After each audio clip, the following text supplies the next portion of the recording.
Good morning लोगोफोर happy दमासि बयनिसिमबो happy दमासिनि हामलायनाय बावहरबाय लोगोफोर।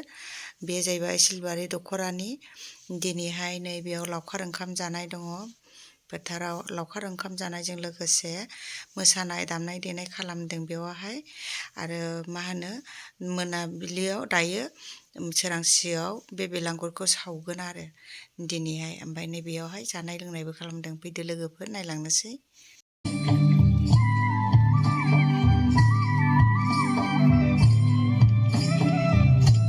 बेलांगुर सावनाय बर'फोरनि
दासो मोसानानै थांनाय फंबाय बिनानावमोननिसिम जोंनि लावखार आफादनिफ्राय जोबोद रोजा साबायखर थाबाय। दा बिथांमोननिसिम मोनसे गोजोनथाव खौरां लावखार आफादनिफ्राय बिथांमोननिसिम जाग्रा गारामा प्राइज सफैनानै दङ।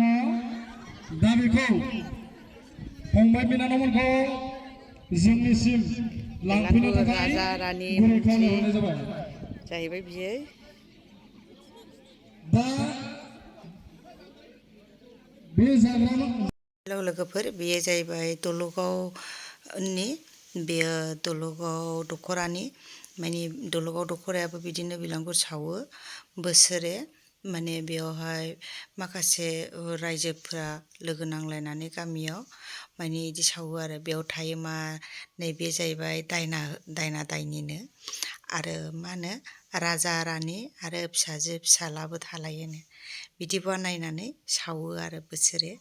बेयावहाय इयावनो लावखार ओंखाम जानाय होनो माने जयैनो रायजोयैनो दा सोरांसियाव सावगोन।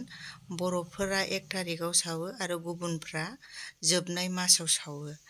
जोंनि नैबे दलगाव गामिनि बियो नायलांदो नै लोगोफोर।